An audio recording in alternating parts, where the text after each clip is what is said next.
All right, welcome back, everyone. I'm very pleased to introduce Professor John McClendon at Michigan State University, where he professes philosophy and is the author of an incredible work, which I have here called C.L.R. James's Notes on Dialectics. And this is a study of James's very important uh, text, which at one point C.L.R. James said this stands as my most important work. And Professor McClendon has really helped me get a grasp on C.L.R. James's thought. We had just come off of a major event with This Is Revolution podcast and with the Varn vlog in Washington, D.C. at Busboys and Poets.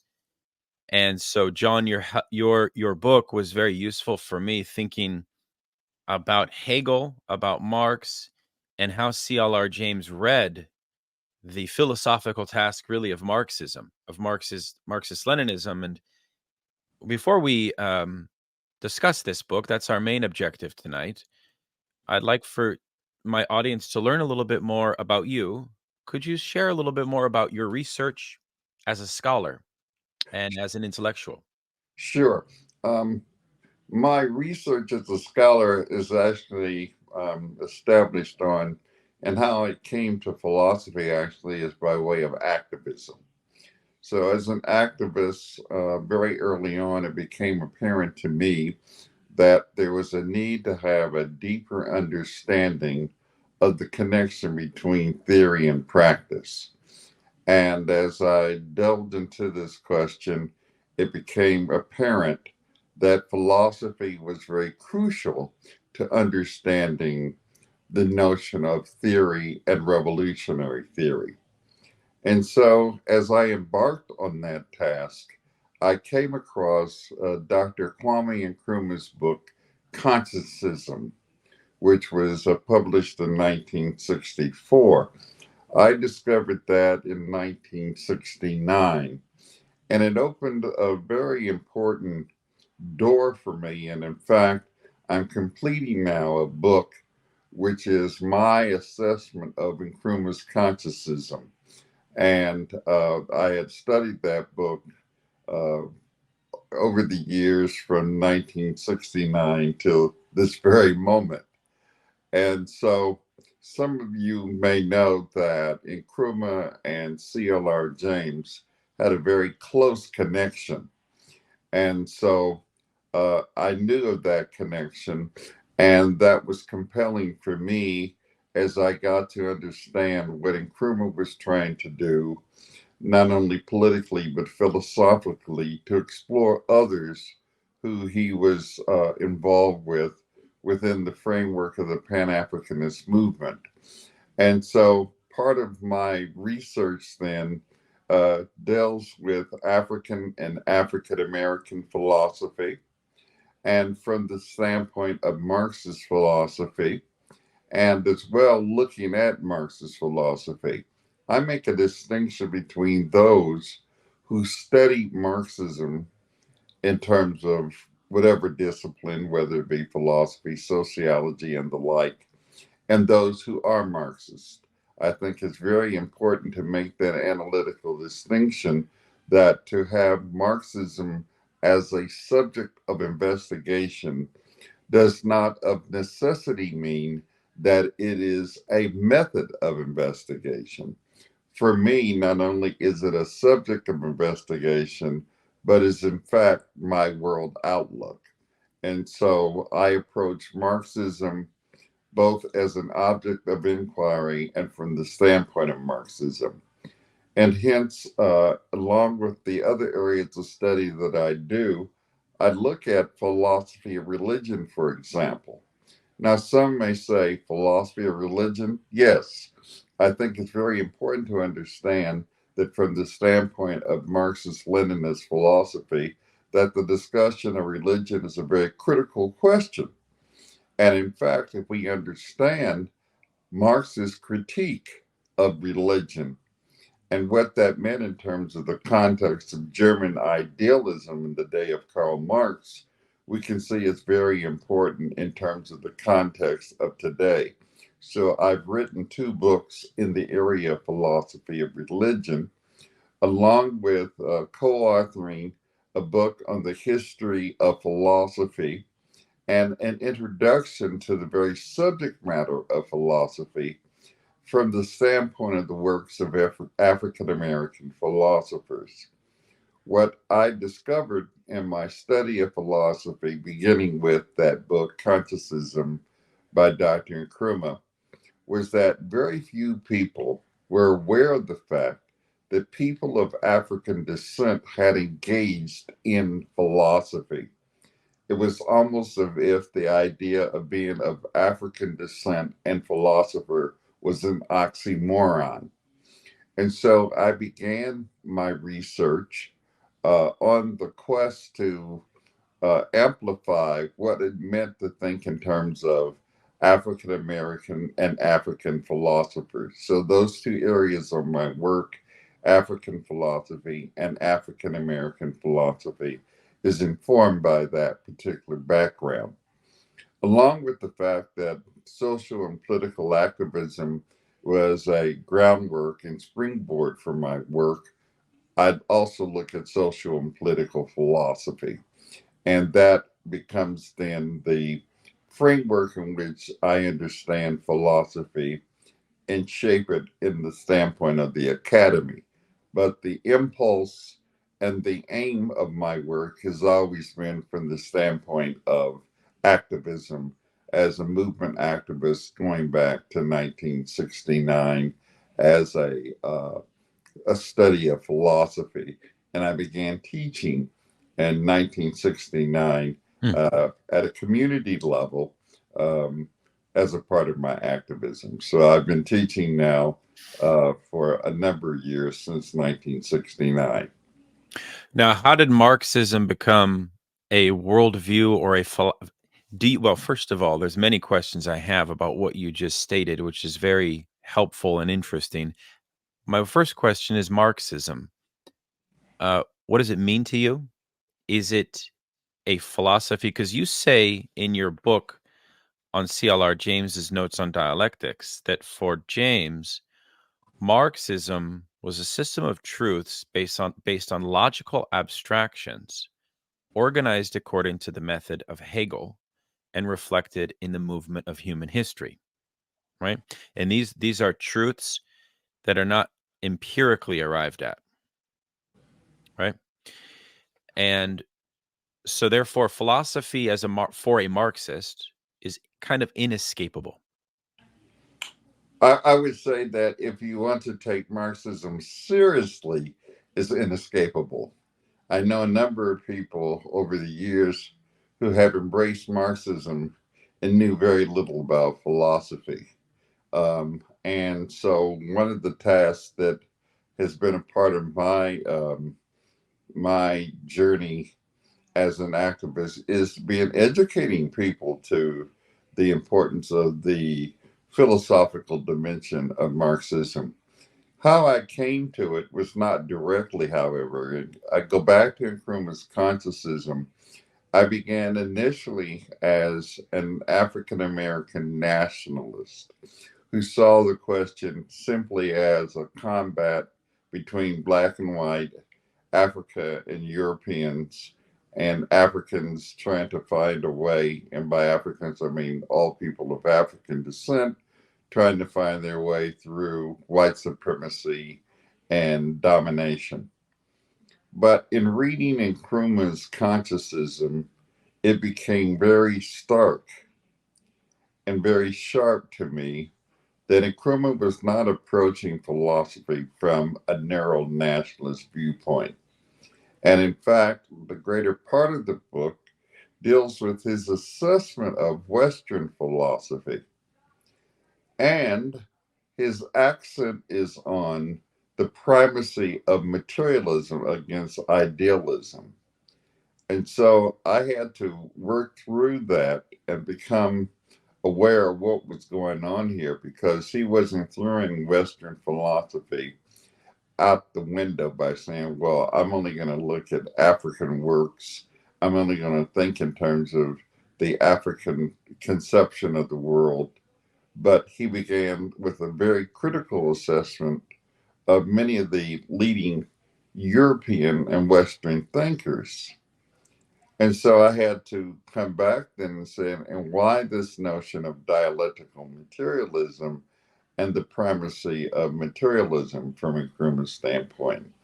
So that became, as Kant said about Hume, that became the anchor to my awakening from my dogmatic slumber of a narrow black nationalism to begin to understand the importance of Marxism. Hmm. And so that was the transition belt, if you will, that let me go beyond those narrow confines. So the philosophical impact that that had on me had to have then a substantial impact on me as an activist in my understanding then of the practical questions that stood before the African American liberation movement. So that meant further engagement where, as a Marxist Leninist now, I had to understand how that was applied and relevant to a host of questions which had not been examined in terms of the African American experience and more broadly the African experience. And so over the years, that's what I've been engaged in. So, for example, I co authored a book with Dr. Stephen Ferguson, and we co authored the book on African American philosophers. And in that book, not only do we, for the first time, develop a text that introduces philosophy by way of the works of African American philosophers, but it approaches philosophy from the standpoint of Marxism, from the standpoint of dialectical materialism. Mm-hmm. And we give voice to many of the significant trends that have developed and make an assessment because the great number of African American philosophers were not Marxists, but we had to assess them. And so we do a whole discussion about how 19th century and early 20th century African American philosophers were primarily dialectical idealists. Mm. And of course, that, parallels very much And with pragmatists. that's right, right? And it parallels very much, well, let me say this it parallels very much what Marx discovered in Germany, right? The whole dialectical idealist tradition. German ideology. That's right. But it also raises a host of questions about how pragmatism, as a reaction against dialectical idealism, if we take, for example, William James, Yep. who was a critic of Hegel and the whole dialectical method, because what we have here with pragmatism is a form of empiricism, Hmm. which then, in terms of the whole Anglo American approach to philosophy, what we get then in terms of British and in the United States is a reaction to Hegel. Mm-hmm. And so you get it in terms of Bertrand Russell, G.E. Moore, and others, and the development of analytical philosophy. Um, and in the United States, what you get is pragmatism as that reaction. In fact, William James wrote a very important collection of essays called On Hegel and Others, Mm. where he goes and smashes the idea of the dialectic. And so, what we do in that book on African American philosophers is show how African American philosophers responded to the various conditions in which they lived and developed philosophical thought. Mm. But in addition to that, we've also approached the philosophy of sports, for example, Mm.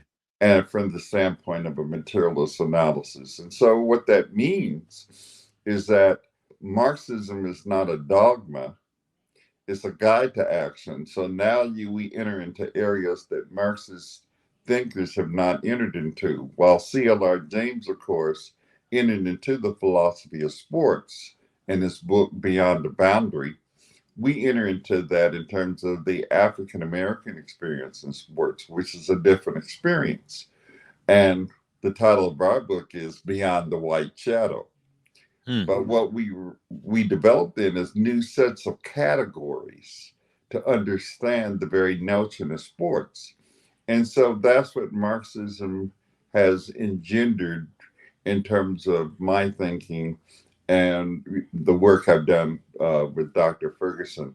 We had to understand that certain categories had to be developed to understand what it meant to understand the materialist concrete conditions that we were faced with. And that to me is one of the important points of having a Marxist Leninist outlook. That's wonderful. Thank you. And in your view, since the George Floyd uprising in scholarship in America, I have noticed that a lot of socialists have been reading texts in the tradition of what's called Black Marxism. And I wanted to ask you what your thoughts are in general on the tradition of Black Marxism. Is it uh, compatible with the Marxist-Leninist outlook, or not? How do you understand that tradition? Sure. Um, Probably the premier text in this respect is the work by Cedric Robinson. And I have done a review, a critical review of Cedric Robinson's work. And Dr. Ferguson and I are now collaborating, and we're going to do a book dealing with Cedric Robinson's Black Marxism. Um, I knew Cedric Robinson, and I knew he was in the process of writing that. In fact, he shared what became a segment of that book with me before the book was published. Before he went to the University of California at Santa Barbara, he was at Binghamton University in New York. And so I got to know him well. In fact, I had an office where he was the chair of the African American Studies program. And over the years, then I knew the work that he had been doing. So when the book came out, in fact, I was a part of a conversation which was a review of that book. I'm talking about the 1983 edition. And we did a commentary on that book when I was at the University of Illinois. Since that time, of course, a second edition came out. And then I did a published article, which was a critique of Cedric Robinson's Black Marxism. In summary, and if you want more, please feel free to ask more of me. But in summary, no. What Cedric Robinson was attempting to do was not to write about Marxism, and has now been made public that the very title of the book was not Cedric's doing. It was the publisher's idea because they thought it would help sell the book. Cedric was never a Marxist. In fact, what I argue is that he was anti Marxist. Now, to understand how that book became a significant point of departure, you have to understand the context in which the book emerges in the early 1980s.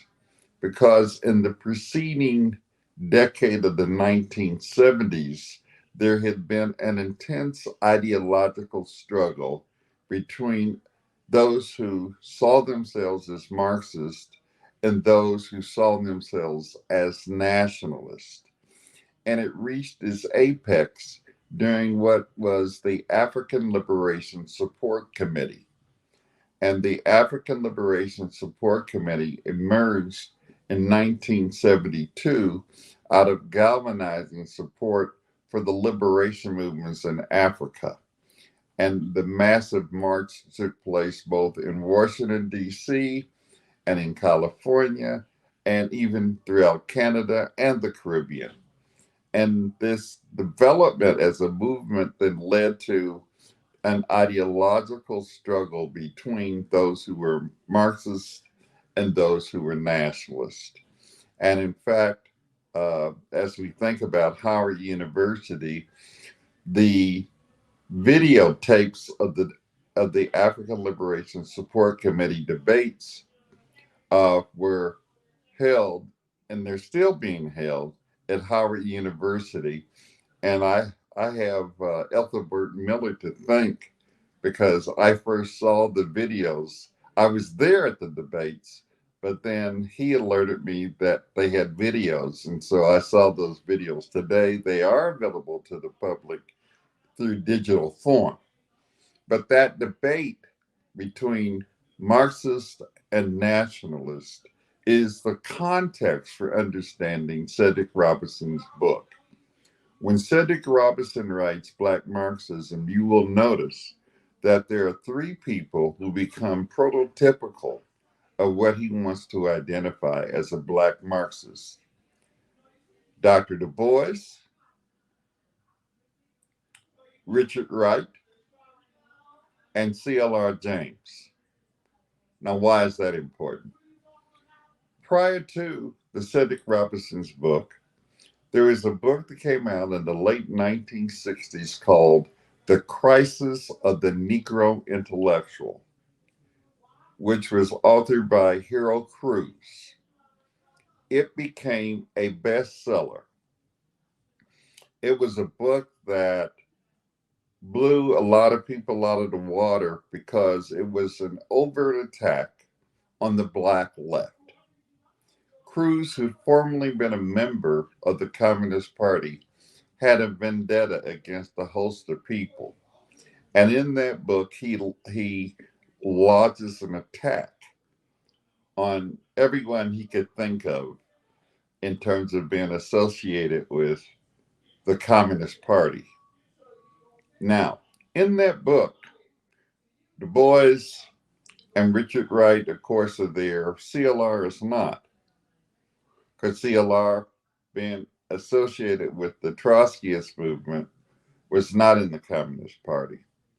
However, what Cruz sets out to do is to establish that Marxism was a Jewish ideology based upon an ethnic political notion that the United States was made up of various ethnic cultural groups, and how power was disseminated was among those groups. So the Irish, for example, in Chicago took over the police, and then you get a mayor daily. The other ethnic groups, along with Jews, took over other kinds of things, and Black people had failed because we had bought into the melting pot and individuals assimilating rather than developing their own ethnic political. And that was his form of cultural nationalism. Now, why that's important is because what Cedric Robinson does is to defend Richard Wright, Du Bois, and C.L.R. James, who he had collaboration with, and said, look, these guys were Marxist, but they weren't white Marxists, they were Black Marxists. And as Black Marxists, then, they need not embrace Marxism because they embrace what Cedric Robinson calls a Black radical tradition. And if they embrace this Black radical tradition, we need not throw them out with the bathwater, as in the case of Harold Cruz. We can restore the legitimacy of them, but we can restore it in a way where they are not entrenched in the white Marxism, because Marxism has, in the words of Cedric Robinson, its own conceits. And so he talks about then the limits of Marxism, and he makes a very important argument that upholds the nationalist tradition. Racism precedes capitalism. So it's not about capitalism as the primary question as it is about race. And race is something that precedes capitalism. Well, that was the old nationalist line of the 70s. And so what he was doing was trying to preserve those who had been thrown out by crews by bringing them back into the fold of Black nationalism. So that becomes the context of this notion of Black Marxism. And a lot of people get that wrong because the title of the book confuses people. You have to read Right. the book in order to understand its content. Oh, I appreciate that very much. Now I want to invite you back in the future to give us a talk on the Black radical tradition. But we're here today to talk actually about your work on James. So I want to shift now to C.L.R. James. Before we talk about his incredible book, Notes on Dialectics, um, tell us about your encounter with C.L.R. James. We spoke about this on the phone a few nights ago. Um, it sounds quite interesting. When did you meet him? And were you uh, a convinced Marxist at the time that you met C.L.R. James? Yeah, very good questions. At the time in which I met C.L.R. James in 1972, um, I was doing some very serious study of Marxism. And at that point, I was a critic of bourgeois nationalism and, excuse me, and the currents within the Pan African movement that were bourgeois nationalist. It became apparent to many of us at that time, and this is 1972, that even as we looked at the liberation movements in Africa, is that not everyone was on the same side. If we take, for example, what was going on in Angola, you had the MPLA, which was decidedly on the side of Marxism, and then you had UNITA and Jonas Savimbi, which was not only on the side of bourgeois nationalism, but was being financed by the United States, along with Holden Roberto. And so, what later emerged in the 70s after Angola gained its independence was a 20-year civil war, in which then um, the United States joined with South Africa and the South African Defense Forces, with the Portuguese. And the Portuguese, as you know, Portugal at that time was a fascist state. The United States all gave support to Jonas Savimbi and UNITA against the MPLA. On the other hand, it was Fidel Castro and the Cubans who gave support to the MPLA. They gave material support by way of doctors, teachers, and soldiers who were on the ground.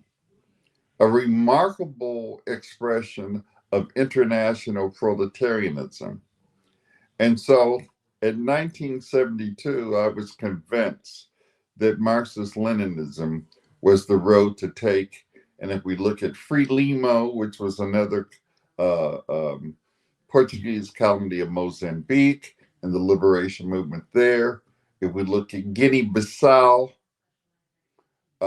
which was led by Amilcar Cabral, who Cabral had collaborated, in fact, with Dr. Nkrumah. Dr. Nkrumah was overthrown in a coup in February of 1966. And when he returned to Africa, he returned to Conakry, which is the former French Guinea, under Sékou Touré.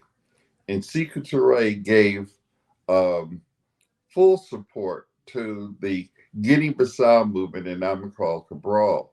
So PAIGC, the liberation movement headed by Cabral, which was a Marxist organization, had an office in Conakry, and Cabral and Nkrumah collaborated up until the death of Nkrumah in April of 1972. And so it became clear to me that the course to take was that of a Marxist course. And Nkrumah had written a very important book, Class Struggle in Africa. he had pointed out the role of imperialism in Africa in a book called Neo-Colonialism. He had talked about how the CIA was involved in his very overthrow, along with the assassination of Patrice Lumumba. And so it was clear then that the fight against imperialism had to be understood through the lens of a materialist worldview and not mere idealism, because there were those who collaborated with imperialism, such as Joseph Mobutu, who was behind the assassination of Patrice Lumumba. And so these class divisions and conflicts were part of the anti imperialist movement. So in 1972, when I met uh, uh, Professor James, I was clearly aware of his history as a Marxist Leninist, his role both as a theoretician and an activist, and his place within the Pan Africanist movement. And so I met him at a conference on Pan Africanism that was held in Philadelphia. And there, of course, I didn't know I was going to be, I knew I was going to a conference to give a talk. I didn't know I was going to be on a panel with C.L.R. James, believe me. What was he like as a person? It was very interesting for me when I met James, because James had a very, I would call it kind of stern disposition. He would appear to be Hmm. someone with a no nonsense kind of a guy. If you ever listen to any of his speeches or talks, it comes off that way right away. He's very clear, he's very sharp. There's no kind of ambiguity in his presentation. So you get the idea that, this guy is all armor. But as I came to know him, I realized that as a person, that he was very sensitive in many ways.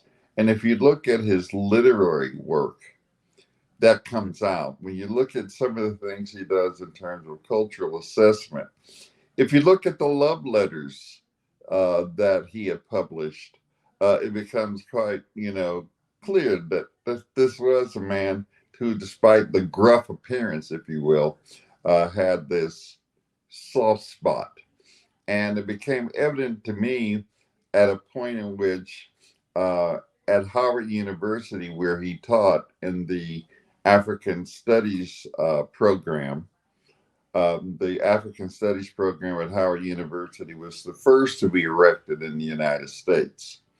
Uh, After that, it was followed by Northwestern, and Melvin Herskovitz started it there.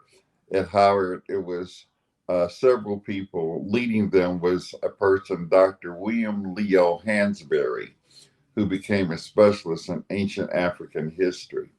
So over time, after starting this African Studies program, it started in the 1950s. A number of pronounced names and accomplished scholars joined the faculty there. And so James was a part of the faculty. Well, another important person was Leon DeMoss. And Professor DeMoss was one of the founders of the Negritude movement, who, along with Aimé Césaire and Leopold Senghor, played a very important role in developing the Negritude movement. And so he was also teaching at the time that C.L.R. James was there. And I attended a program when Leon DeMoss was retiring from teaching and from Howard University. And James was there, and I saw them embrace. And it caught me off guard because I never thought of James as someone who would hug anyone. He was, it was quite moving, and they both had tears in their eyes. And Really? then, yes, and I was later told, and I saw a recent, well, you had informed me about a recent biography of James. Yep.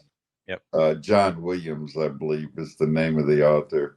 Yep. And he does mention that retirement, that relationship between the two. But I was told, and I mention this in my book, that from George Lamine, who is a very noted and outstanding West Indian writer who recently died, that there was a long association between DeMoss and James because DeMoss was involved in helping James do his research on Black Jacobins.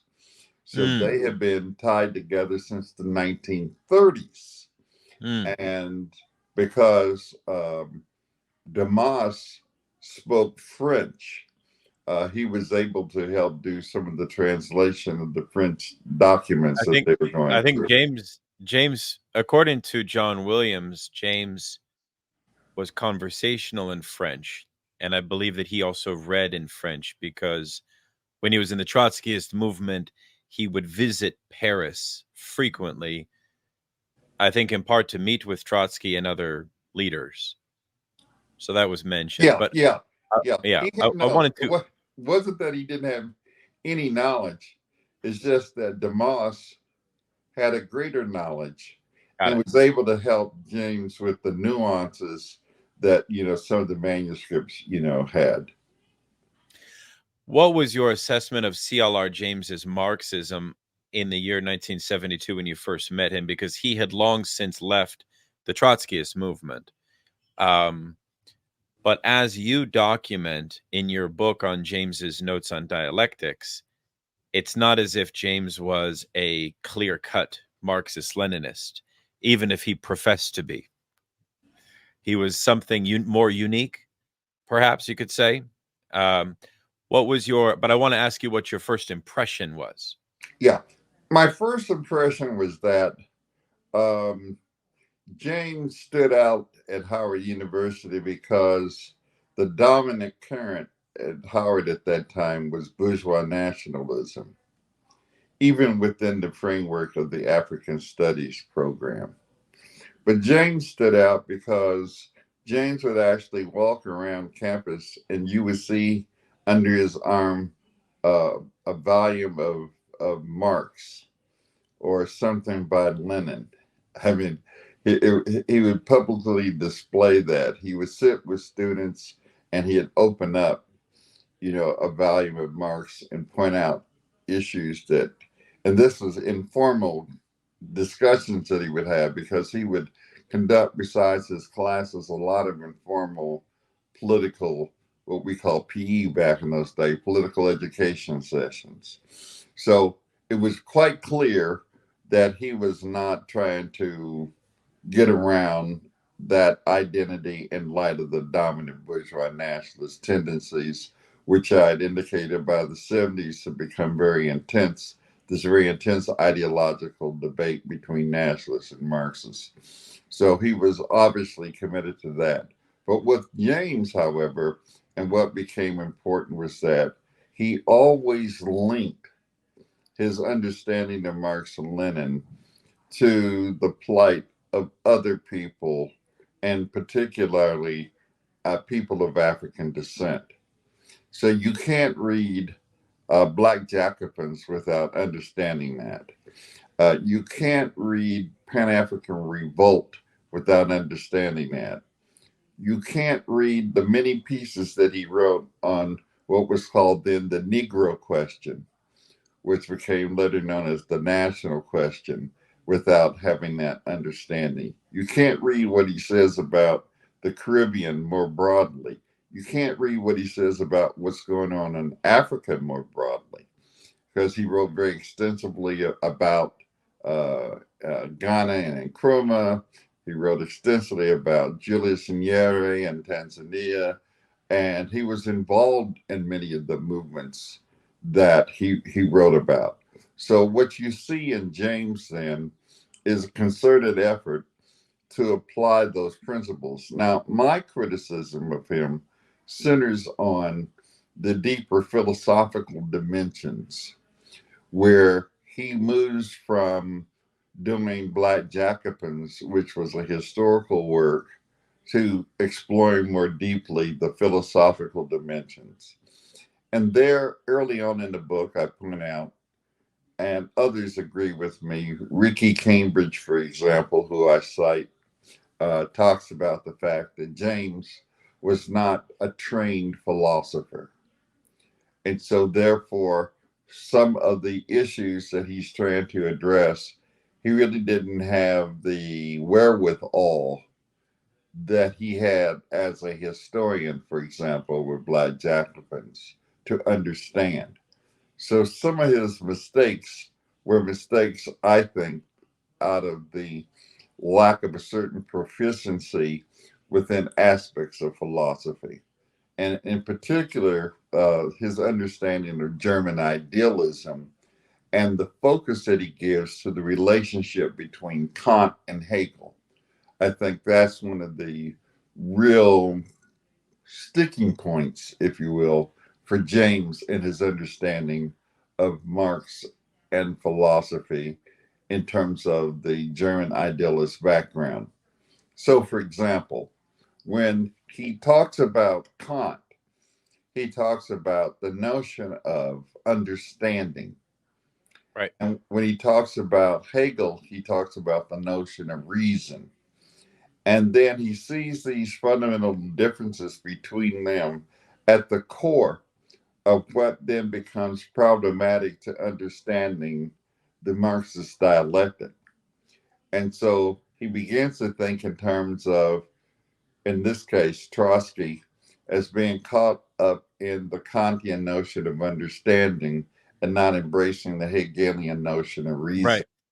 Well, And he's always so, calling Trotsky synthetic, right? He has this yeah, synthetic right, right. understanding of the situation. Right.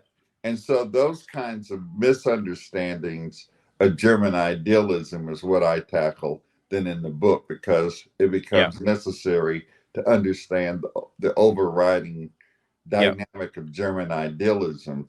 But for James, what he wanted to ground was his notion of spontaneity. Yeah. So let's take a step back if we could, and could you do us a foregrounding of Notes on Dialectics? When was it written? Why was it written?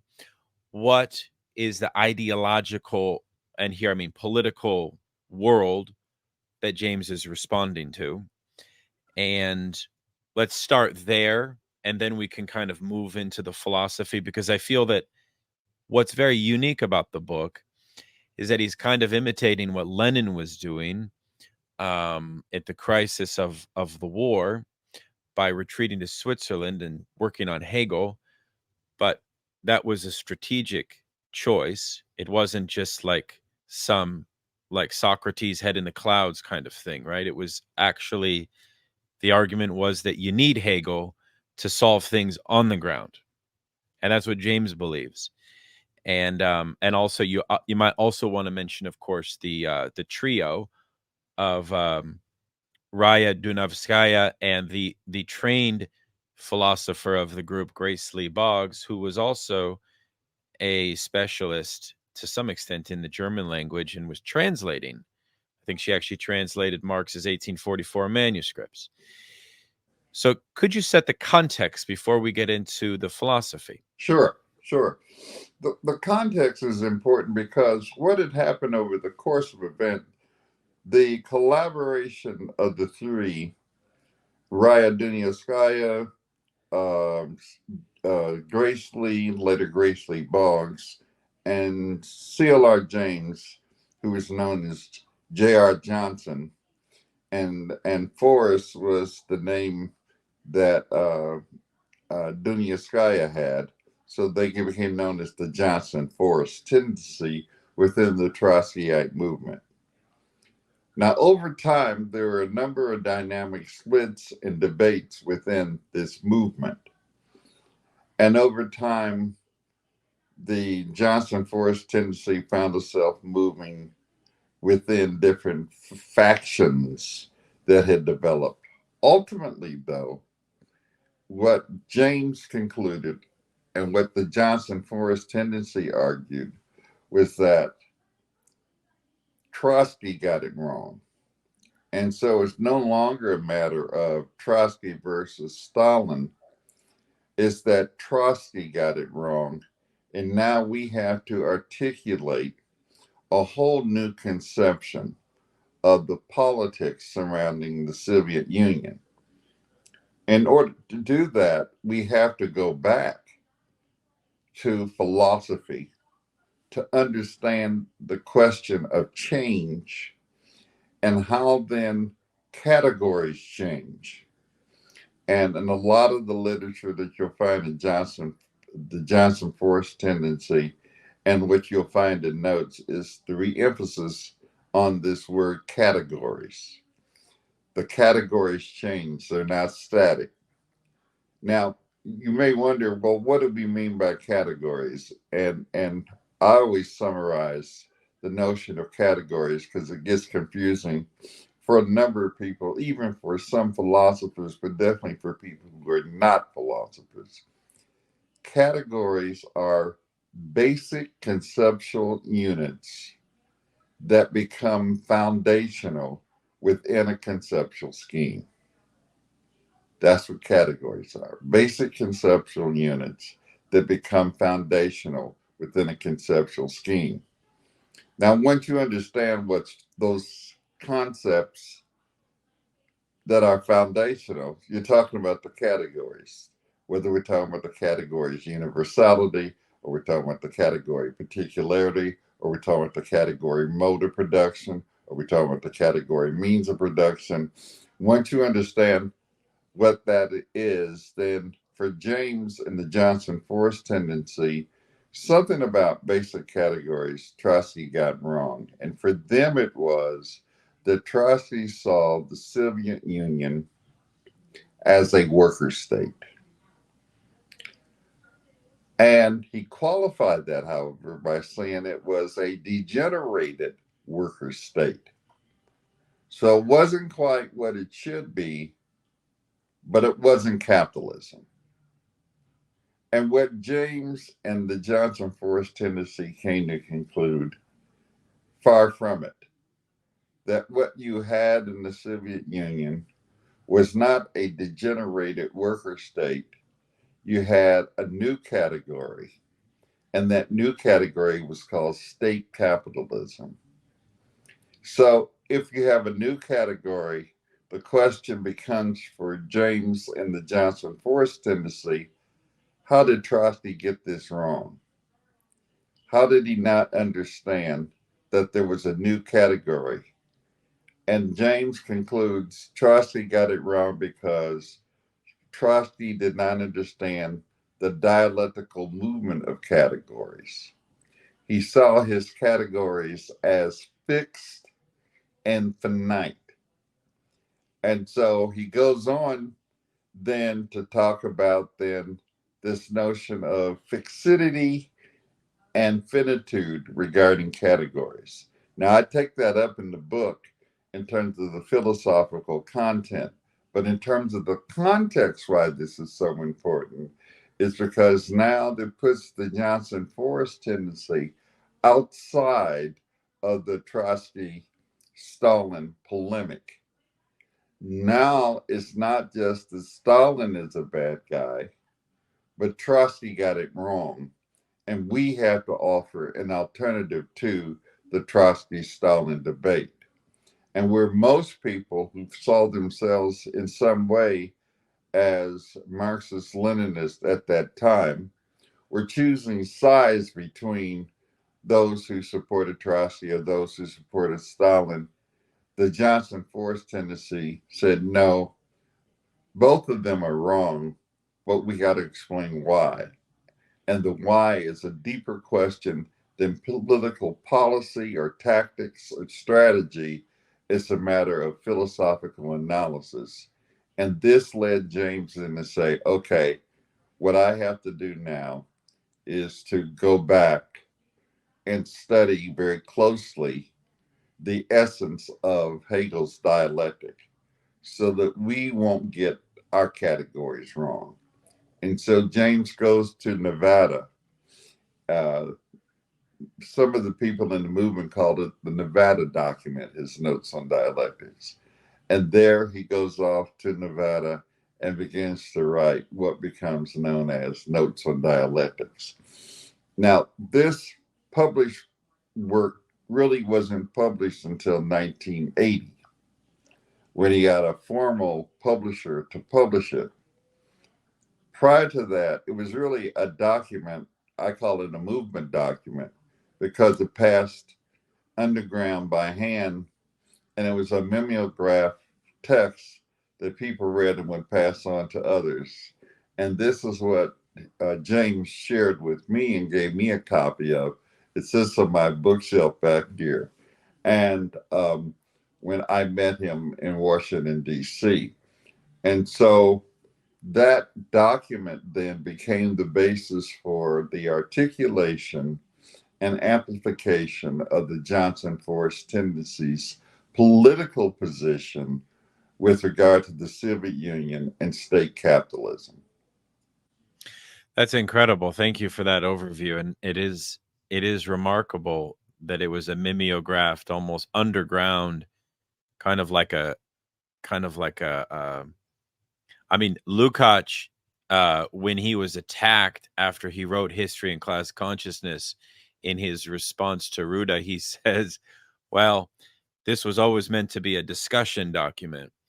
And that is a funny fact that in Marxist intellectual circles, there is, I think, a difference between a study document and a movement document and a published text.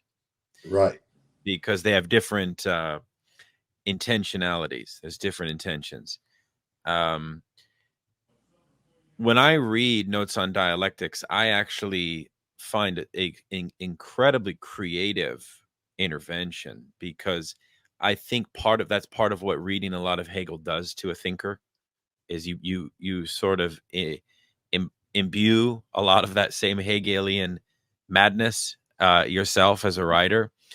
And so you come up with a way of thinking about the political scene that, and I want to invite you to say something about this. How did this text end up splitting the Johnson Forest tendency in a certain way? How did it end up creating kind of riffs about the role of Hegel, about the question of Hegelian idealism?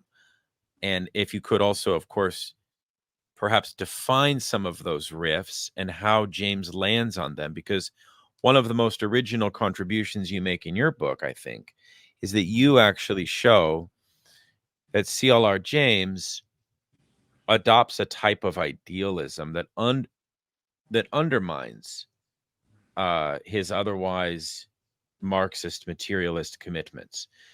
So perhaps it might be a good time for you to elaborate on the idealism materialism problem of the text, the debates that it caused, and how James errs in your view. Sure.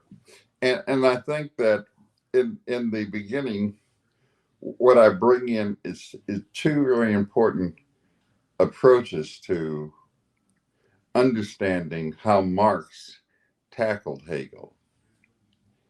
And one is he did a materialist reading of Hegel. And then he did a materialist inversion of Hegel. Now, I think a lot of people miss that. You see, because what happened in the initial encounter with Hegel is that Marx approaches Hegel as a Hegelian. Marx and Engels belong to a group called the young or the left-Hegelians. They are particularly influenced by Feuerbach, who becomes one of the most significant of the left-Hegelians.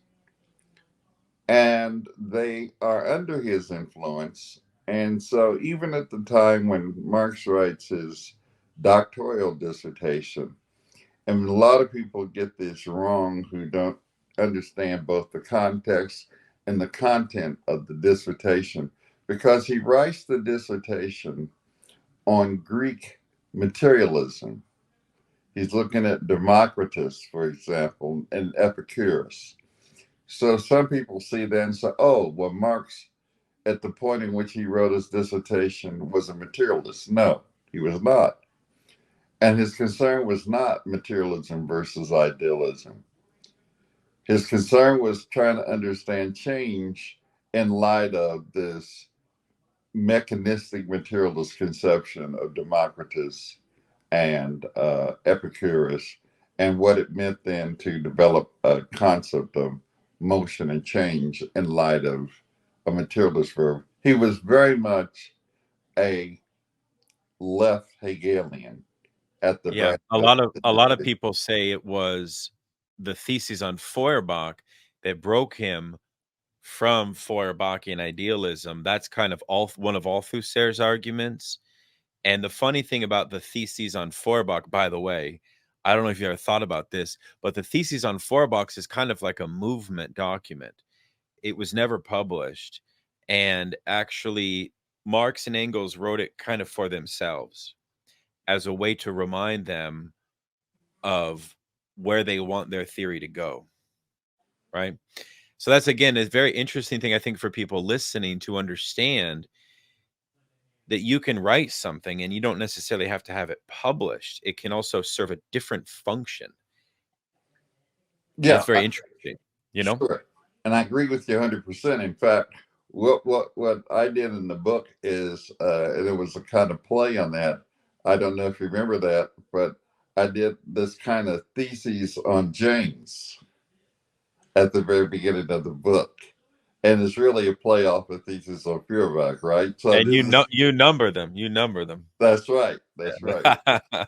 And then I go back to the thesis on Feuerbach to show what James had missed with the thesis on Feuerbach and in terms of German idealism.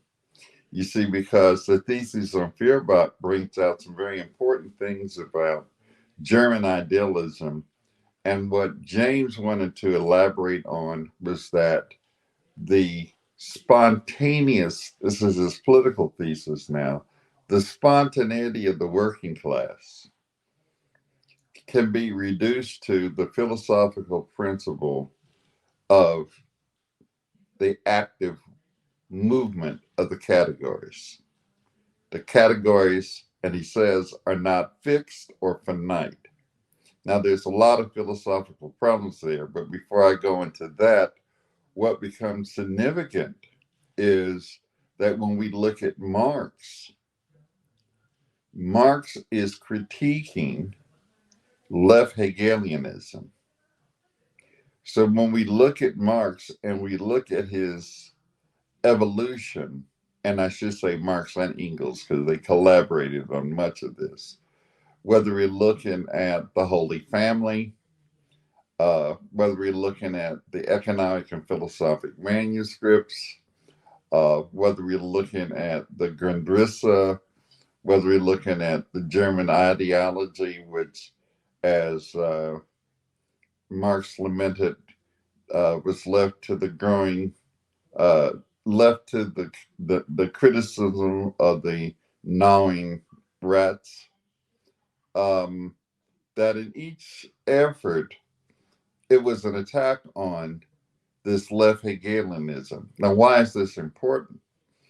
It's because the right Hegelians, some people call them young and old, the right was the old and the left were the young, is that the right Hegelians read Hegel in a conservative manner. And they concluded, as Hegel concluded, that the Prussian state was the culmination of the dialectical process. And that was the conservative reading of Hegel. The left Hegelians read Hegel differently. They did not conclude that the Prussian state was the apex of the dialectical process. They said that if we really read Hegel closely, then there is this radical critique that comes in looking at the Prussian state. Why Feuerbach is so important, because Feuerbach goes a step further and says, and what's important here is that these people are immersed in religion. And so what we have to do is to say that the Prussian state, which now has adopted by way of the German Reformation, Christianity, has to be smashed at the level in which they embraced Christianity as the culmination. And so what we need to do is to take and turn this inside out or upside down. Namely, it is not God that creates human beings, but it's human beings that create God. And that was very radical in the context of German culture, which was steeped in, Protestantism. Remember, Luther, one of the co-founders of the Protestant Reformation, was a German. His uh, co-worker, Philip Melanchthon, was a German, and so they were talking about, quote, some kinds of things that were very radical in terms of, if you will, the cultural wars of the day. But then Marx and Engels come along and says, well, but Feuerbach missed something here. And what he missed is that the idea of the religious idea arises out of a context, and that's a social context. And if you don't understand the social context that gives rise to the idea, and you don't uproot the social context, then it does little to try to smash the idea without smashing the social context that gives rise to the idea. And that became decisive because at that point, Marx is making it very clear his break from left-Hegelianism. There is no inconsistency. And this is why his thesis on Feuerbach becomes so important here, because it leads then to a materialist approach. Now, for James, why that's problematic is that James ultimately comes to the notion that Hegel is a materialist. So initially in notes, he doesn't read Hegel as an idealist, he reads him as a materialist. Now, so let me ask you a question about that. So he reads Hegel. What is the source or the cause of that misreading? Because that is a strange conclusion, right? Because that sounds to me, and you correct me if I'm wrong, that he's taking Lenin's interpretation of Hegel, but misreading it somehow. well, there's two things here, and here's what's problematic for James. We talked about before about the notion of a materialist reading and a materialist inversion. So you have to keep that in mind. When Lenin reads Hegel in the Philosophical Notebooks, volume 38 of the Collected Works, he does a materialist reading of Hegel. Okay, he's doing a materialist reading. He says, "Oh, these aspects have materialist implications. If you work through all of this muddled stuff here, there's some materialist elements." That's a materialist reading. Now, for James, on the other hand, he does not understand. He basically says this: look, all that metal stuff, yeah, it's there, but that's not important. What's important is that you get through the metal stuff and you find this materialist stuff. So Hegel's a materialist. And then what he confuses here, a very important aspect of Hegel is this, and this is where he comes to the conclusion that Hegel's a materialist.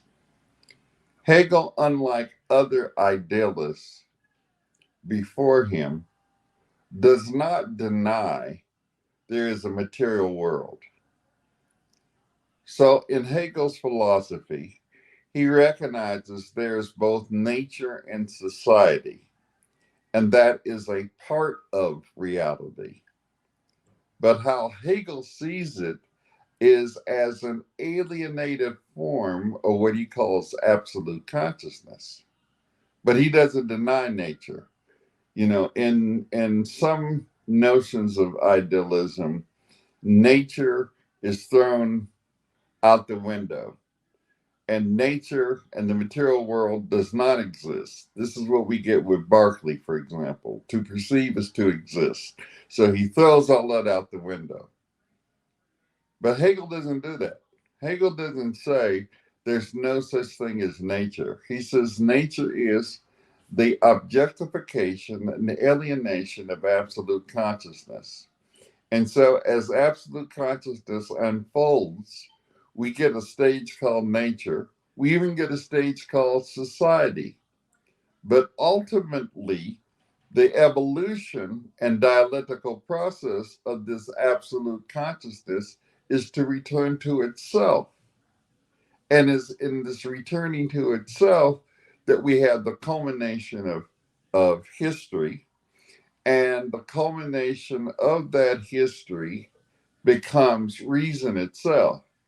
And thus you get from Hegel, the real is rational and the rational is real. And what then is the most rational philosophy? Of course, Hegel says my own. It culminates in what I'm talking about. Now, where James is confused is that since Hegel doesn't throw nature out and doesn't throw society out the window, he concludes, oh, well, we're getting a very materialist philosophy here because he's saying some things about nature and society that are very much about nature and society, and he's not just out in the clouds. Well, that's not what's happening with Hegel. It's not that he's just out in the clouds and dismisses nature and society. He has something to say about it. What Marx demonstrates is that what Hegel has to say about nature is then predicated upon his idealism. So we don't get then a dialectical process of nature until we get to Darwin. With Hegel, we don't get a dialectic of nature. What we get nature in a alienated form. When we get to society, we don't get labor as material transformation of nature. We get labor in terms of intellectual labor. And so this is where you have to work through it. And James thinks it is sufficient merely to take the Hegelian dialectic and apply it to nature and society, and you'll have the dialectic you need for Marxism. That becomes then why I argue in the book that he takes philosophical principles and makes them political positions without understanding materialist inversion. Because what Marx does, he moves from philosophy to political economy. He moves from philosophy to political economy to the sociology, historical materialism of historical development, and understands then that the categories that are employed in philosophy are insufficient. If we talk about something in philosophy and we use the term being, and we say that the primary contradiction, Engels lays this out in his piece Ludwig Feuerbach, is the relationship between thinking and being, consciousness and the material world. That's the primary philosophical question for Marxists. Now, what does that mean beyond philosophy? Well, now we got to take social being and we understand it with another kind of category, a political economic category called mode of production. Now we have a different category, not just because categories move, as James presumes, but because we transition out of philosophy into political economy. I see. So this is very helpful because when you read notes on dialectics, there's a few things that strike you. One is he's trying to ascertain what the universals are of 1948 is one section chapter heading. And he's saying that we need to go beyond not only Trotsky, but also Lenin, that the vanguard party is done. And this is where you get the emphasis on the spontaneity of the working class. And he says, he gives a historiography, which starts with the English Civil War, goes through the French Revolution to the Paris Commune to 1917 in Russia, up to the 1948, up to the moment he's writing it. and he gives a dialectical account of the class struggle. And he has a theory of class that's very interesting, because on the one hand, he says that Stalinism, right, is like Robespierre.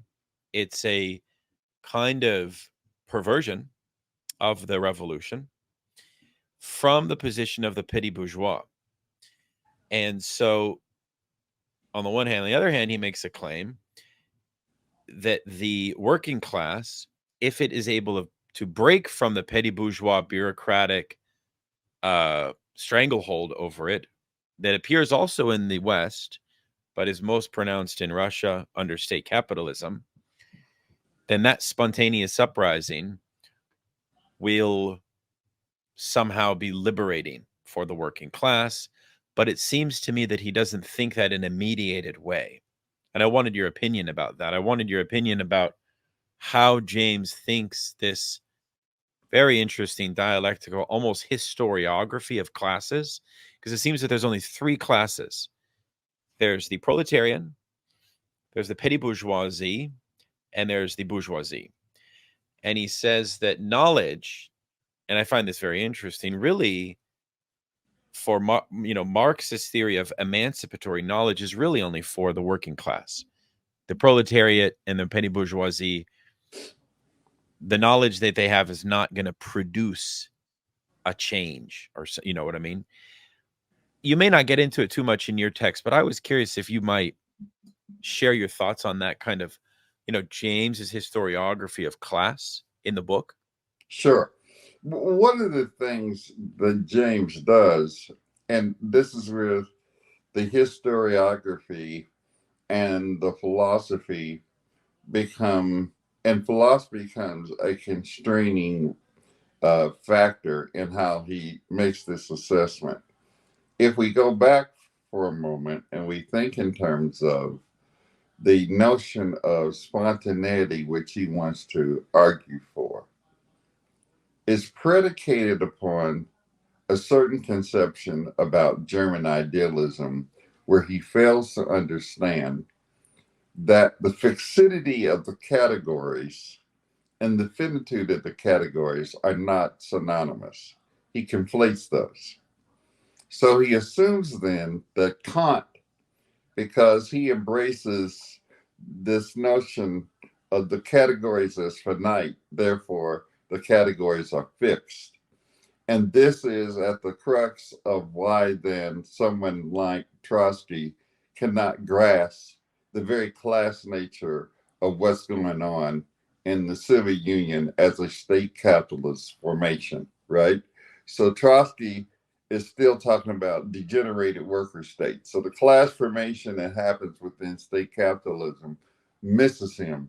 And he wants to say that's because he embraces the Kantian notion of understanding. So very key to this Jamesian philosophical notion is what you're talking about, is the notion of class formation. He wants to say then that with respect to understanding the class dynamic that has taken place since October 1917, what has emerged is a new set of class relations that are not socialist. And so this is what Trotsky can't understand. Why can he not understand them? Because he's fixed at the stage of understanding. What is understanding? Understanding is when the fixity of the categories are because you see the categories as finite. Now, here's the problem with that, and I talk about it in the book. It is precisely the finite character of the categories that give rise to the change in the categories, right? Fixity and finitude are not one and the same, right? Let's look at it in this way. If you have a backyard and you put a fence around it, right? If you put a fence around it, once you go past the boundaries of the fence, you change your location in a fundamental way. You're no longer within the boundaries. If you walk out of the door of the house to the backyard, you have changed your location in a fundamental way. So fixity is not what is involved when we talk about the finite.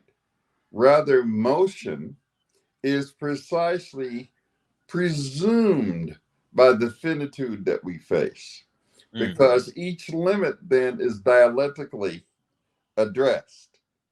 Now, with that in mind, then, what James argues is that the limits of the category, the finitude of the category, leads to fixity.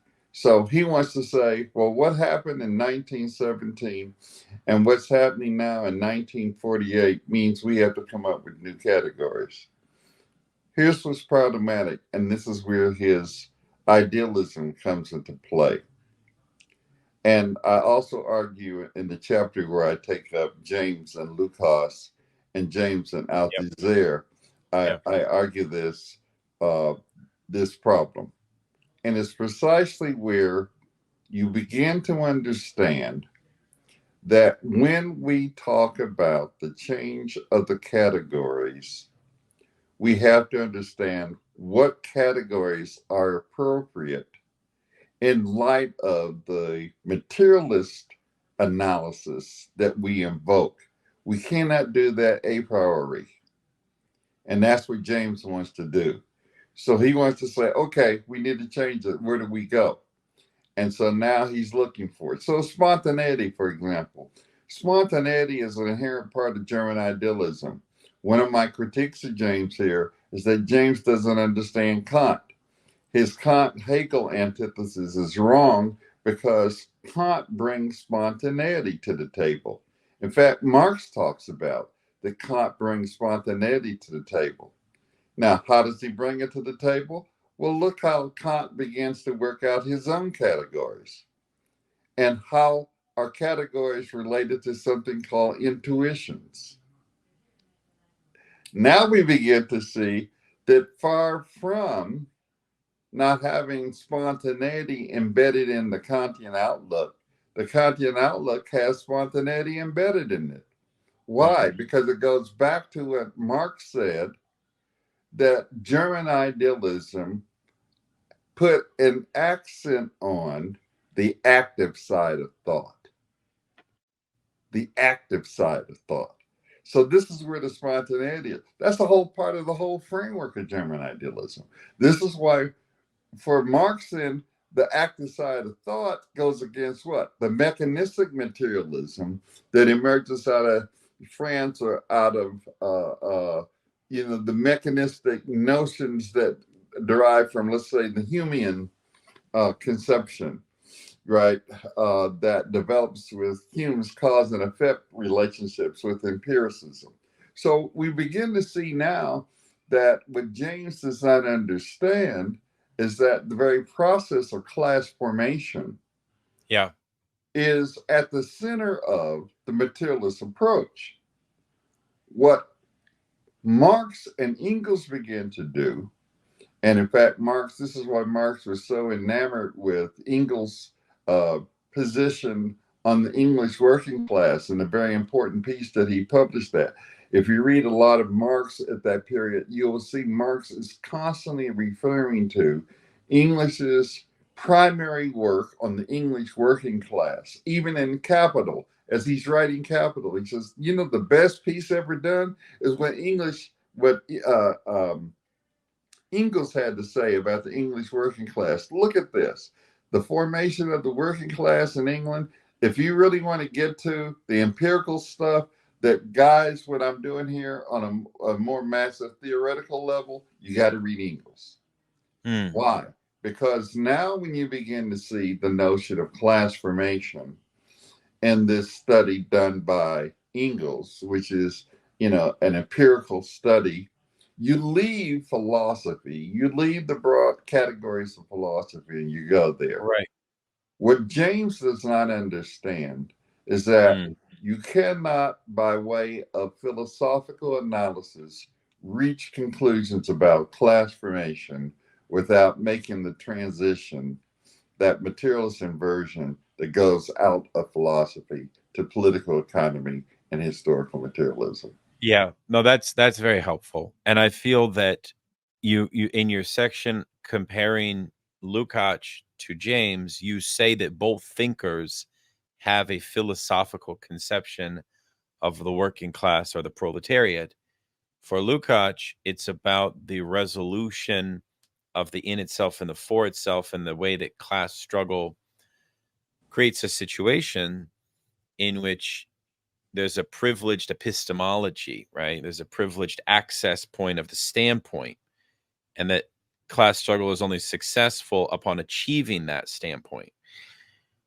Could you say how that works for James? I guess my question is, okay, so we talked about class formation, but what is the truth of the proletariat in their spontaneous uprising? Because as a side point, it's very interesting that so much of James's work is published by anarchist press, because I think that they feel more at ease with his understanding of Marxism because of the focus on spontaneity, which they privilege too. But could you say something about his theory of the truth of the working class? Because he says at one point in Notes on Dialectics that after to paraphrase, only the party can be the grantor, the guarantee of the truth of the being of the working class, because the party can lead the working class in a process of self-knowledge. Now, I understand you to push back on that a little bit. I myself am pretty sympathetic to that view. So I'd like to hear your analysis of it, but also perhaps your critique of that, if you don't mind. Sure. And when we begin to look at what links Lukács and James is their idealism, where for Lukács, he calls it the subject object identity, right? That's where we get the class in itself and for itself. And so subject object identity for Lukács, for James, it's the unity of theory and practice. And I elaborate on that, in that chapter. So what are both of them trying to do? Given Hegel, each are doing, and I call this in the book, I call this the fallacy of illicit substitution.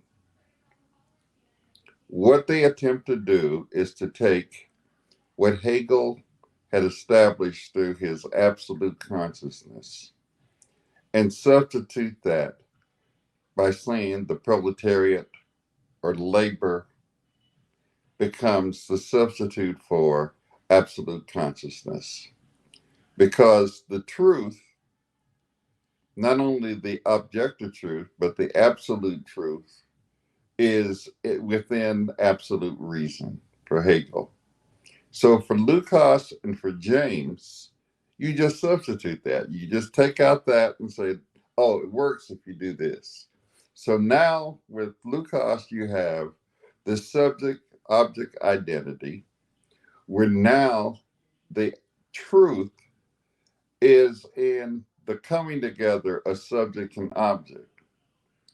For James, he says, well, when we reach the stage of socialism, then the relationship between subject and object is no longer there. It disappears. We're in another world. We have another truth. We have other material conditions. Now, here's what the problem is, and why I call this the fallacy of illicit substitution.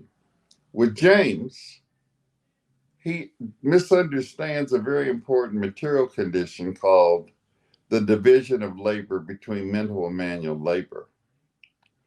The fact that under socialism, you can move and ultimately eliminate the division between mental and manual labor. That does not mean you have liquidated the relationship between labor and the objective conditions of laboring. In the book I mentioned, James says, well, once workers get into the process of industrial production, they come to see the contradiction and therefore they can move to shatter it. I said, no, Think about it. And what I point out in the book, I said, James wrote a lot on the national question. He wrote scores of articles. If you go to the website Marxist.org, you can get a bibliography, and you'll see that of all the topics he wrote on the most, it was the national question. Now, why does he write so much on that, and why does he argue that, in terms of African Americans in particular in the U.S., why is it necessary to keep bringing out the particular role that the Black worker and Black people more generally play in the U.S.? Why is it necessary to do that if workers, by being attached to the process of production, capitalist production, develop the necessary consciousness to do so? Because he knew full well that white workers were in fact many times could not unite with Black workers because white supremacy and chauvinism and racism played an integral role, and national chauvinism played a very important role in their consciousness, even though they were working at the point of production. They could not see beyond those things. They saw Black workers not as one. They did not understand that workers in white skin cannot be free until workers in Black skin are free. And so this is why he had to write about all that. So your theory goes out the window, because now what we begin to see is that this identity of subject and object, when we understand it in real concrete terms, is not understood a priori without an analysis of the concrete conditions. So, how do we explain those concrete conditions? And then we begin to understand, when we look at concrete conditions such as this, and what Lukács didn't understand was that workers are not at the core of this notion where he says labor, the proletariat. The labor proletariat, as I point out in the book, are tied to what? To the means of production. You can't think in terms of workers or labor apart from capitalists, owners of means of production, of people who control and manage the means of production. There's a dialectical process going on. So there can't be that direct identity in just the isolation and say this is when workers become conscious, we have the truth. No. When workers become conscious, they have the ability to begin to move to realize their ends. But we know for a fact that in many instances, the power of the bourgeoisie and the petty bourgeoisie can crush the workers in their development. Well, we can only think of, for example, Indonesia, right? Where almost 3 million communists were killed in 1965-66. They Right. had the largest communist party in the world that was not a dominating the state apparatus like China or the Soviet Union. And they didn't have the power to carry it out. And so these are the dynamics that Lukács and James fail to understand, and where their idealism becomes an impediment. Well, I think that's interesting because, in a certain way, the spontaneity thesis of James coincides with his and Boggs bringing the 1844 manuscripts on alienation into Detroit, into the auto factories, and you had what they call the wildcat strikes. And those are very interesting because those are strikes against the petty bourgeois management of the unions, right? And so that's going to be very interesting and important for any Marxist. And that's why James is drawn to them, and they want to philosophize them, and they want to use. And you see, I think the 1844 manuscripts are essential here, because the 1844 manuscripts show a form of humanism, right, that can be realized through the constitution of Marxist knowledge, right? So James always goes back to the question of the propagation of Marxism as a theoretical form of knowledge for workers. And I think actually that he puts so much of a big focus on worker intellectuals, on worker autodidacts. That's why he's bringing the reading groups to the factories, right? I wanted to see what you think about that, because I think that's a very positive. I'm not saying that you disagree with that. I'm not speaking really philosophical. I'm speaking more like, what are your thoughts about that as a practice?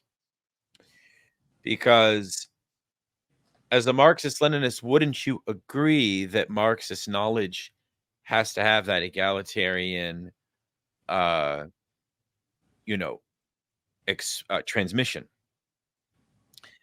And isn't that perhaps, now I want to ask you, maybe isn't that sort of a redeeming point about James in terms of his theory, say, of like, I don't know, where theory meets practice? Because that's what I always liked about Johnson Forrest. The fact that they would go into the factories, they would do these reading groups. Problem is they never found a way to make them grow. They didn't have an idea of a party. James in 1948 in Notes on Dialectics says the party should be sort of fully within the CIO model and focusing on the periphery of where worker agitation is most militant. But that, because they're against the vanguard, they can't do anything with that militancy. And that's actually where Lukács would say, well, because Lukács still has a fidelity to the vanguard. So your thoughts on that? You know what I mean? Like, what's the missing element there in the wider theory of the Johnson Forrest transmission of Marxist knowledge to workers? Sure. I think that to James's credit, and it goes even to the organizing he did in Missouri, right? Because he spent some time organizing sharecroppers in Missouri, and he came to understand something very important in terms of the understanding of sharecroppers in terms of their political awareness. I think, in fact, is that one thing that becomes clear when you think about, in particular, Black auto workers, given the history of Black auto workers in places like Detroit. Before James and Johnson Forrest began to interact with those auto workers, there were many of them, that is, Black auto workers, who had deep political understanding, and they played a key part in the formation of the CIO. So we can't lose sight of the fact that the most progressive mass worker movement going into the 1930s had many incredible leaders who were African American. So we can't overlook that. We know the AFL was trying to organize itself as an elitist organization. But even then, A. Philip Randolph and the Sleeping Car Brotherhood, broke through and organized themselves as a union within that framework. And it's kind of interesting because many of the people who belonged to the Sleeping Car Brotherhood, formed by A. Philip Randolph, that was the first Black union within the framework of the AFL before the CIO was formed, became very vital leaders in what we know as the civil rights movement that began in the 20s and 30s and on into the 50s, on up right till the Montgomery bus boycott, for example, with E.D. Nixon, who is one of the leaders of the Sleeping Car Brotherhood. Why? Because as they traveled around the world, country on the train, they were able to interact with a whole bunch of Black folk and other progressives in giving ideas and support to various ways of communicating over a broad scope. So what I'm trying to say is that advanced workers was nothing new when Johnson Forrest began to make these encounters. What was new was that many of the left formations that were dominated by white leadership did not recognize that Black leadership was already there. Okay. And that goes back to what I was saying earlier about class in itself and force. That many times white workers and chauvinism, racism, white supremacy impeded their class consciousness to the point they could not understand African American workers and where they were as advanced workers. So we know, for example, that in the 1930s, when the Southern Negro Youth Congress was formed, in the 1930s, they were battling in Alabama. They were organizing workers in Alabama. The Southern Negro Youth Congress was founded by Black people who were associated with the Communist Party, and they were in Alabama doing that. If you read, for example, about Freedom Ways, the founders of Freedom Ways, Esther Jackson, for example, she was one of the founders of the Southern Negro Youth Congress. They were organizing Black workers in the middle of one of the most racist states in the United States in the 30s. In Florida, Harry and Henrietta Moore were organizing Black workers in Florida. So the point I'm trying to make is that what Johnson Forrest was doing is admirable, but it shows another aspect to why the concrete analysis of concrete conditions becomes so important. Most activists understood full well, and James, to his credit, understood full well why Black workers were more advanced than white workers. That was one point that Trotsky did not understand, that when James met with Trotsky, they debated. And he kept telling Trotsky, look, don't try to put any restrictions on Black workers. They're far ahead of white workers. White workers are still inculcated with, chauvinism, national chauvinism, racism, white supremacy, all of this, and they don't understand where Black workers are. And so I think that's vital for us in our understanding then of how James saw this notion of the autodidact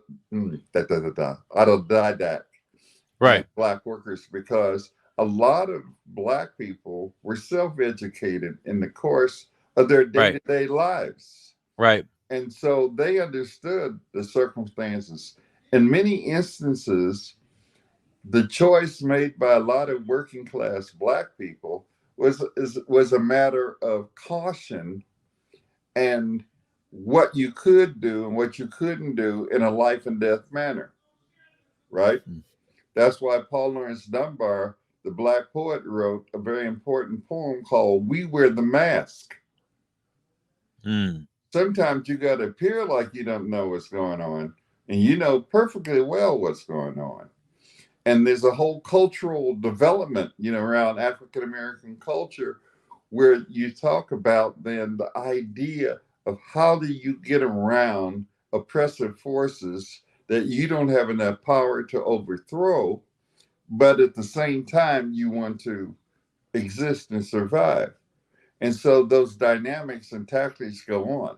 It's like understanding Black art and Black culture, which you begin to understand that Black people many times had to outthink white people just to survive. Give you an old folktale. Old folktale goes, this white woman who had grown up with this Black woman who had been her essentially servant all of her life as a kid. They're both around the same age, but the Black woman was there to take care of the white woman. So one day, the white woman who was pregnant had her baby. The Black woman had her baby around the same time. And so the white woman got excited one day and she ran into the kitchen and she says to the Black woman, guess what? Johnny said his first words. The Black woman, who still worked as her maid, had her baby over in the corner in a box. And the little black baby got up and said, "What did he say?" You see where I'm going with that? In other words, many times the intelligence of black people and their political awareness was not understood by even the most progressive of white labor activists. And so, Absolutely. what we're finding now with the Johnson Forest tendency was that when they found these different works, you know, the book, The Indignant Heart, that came out of the Johnson Forest tendency about the Yeah. auto worker who talked about his experience. There were many workers like that. So, what I'm trying to get at is that James came to understand that, and he was making a very good point. However, I would argue the counterpart to that argument, and what I argue in the book is that given racism, chauvinism, and those kind of elements, there was also the very backward elements in the working class. And that necessitated the notion of a vanguard. Because not all workers, that's why you have to look at a concrete analysis, were by virtue of their position within manufacturing, within the point of production, became progressive. This So is you're why, so what you're saying then is contra James, and this would be your Marxist Leninist coming out because he rejected the possibility of a vanguard based, I think, on his historical understanding of the moment post 1948. You're saying that in fact it would have been the missing element, perhaps. It would have been essential. yes, you know, think of it in this terms. If you were a white worker, I come from an industrial town. I come from the Midwest, Dayton, Ohio. We had General Motors, we had Frigidaire, we had National Cash Register, um, which was the forefront to business machines before IBM. The guy who started IBM got his start with National Cash Register. So in my town, like a Detroit, um, most people were industrial workers. Now, given that, we understood that in certain parts of the town where the white working class lived, you didn't go by yourself or you went armed because there was a good chance that those white workers would be brutal and vicious if you entered their neighborhoods at a certain time of the day or night. So there was something called the Brown Street Gang. Everybody understood what the Brown, if you're going to be on Brown Street at a certain time, you had to come packing or you had to come in groups, but you're not just, you know, just walk around and say, "Hey, comrade, how's things going?" Working at the point of production, you begin to understand that some of these workers who are working in the same plant had certain views about black people that were the source of, you know, right-wing extremist racist stuff. And this is why then, that's why I said that this dialectic here. On the other hand, you had advanced black workers. On the other hand, you had some very backward white workers. And this is where the vanguard party idea plays a critical role, Yeah. because you Yeah. have to educate the backward white workers about the significance of coming together. Right. Many of the black workers were not against working with the white workers for the betterment, but they were. Now, think about Right. how easy it was after the crushing of the AFL CIO during the McCarthy period, Right. right? When the CIO purged 11 of the unions that were progressive. And then what happened to the CIO after that period? It became a racist, reactionary union that played into the hands. You see, so this is where my argument is about the need for the vanguard. Yeah. I mean, it's so interesting because, today for young people, for even millennials that are interested in Marxism.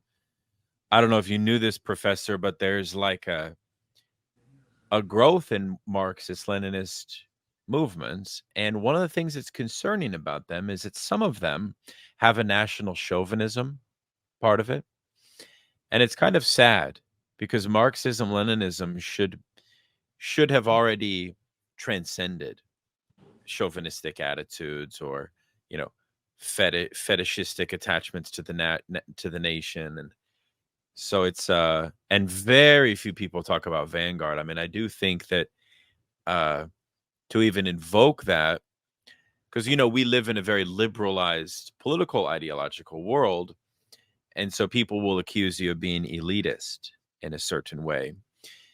And so we'll have to have you come back on this program, to talk more about contemporary points. But I want to actually, I've been speaking to you for quite a while. I want to respect your time. So we will move to wrap, but could we talk about the dissolution of the Johnson Forest tendency, just so folks get the full picture? What happened, if you could summarize that?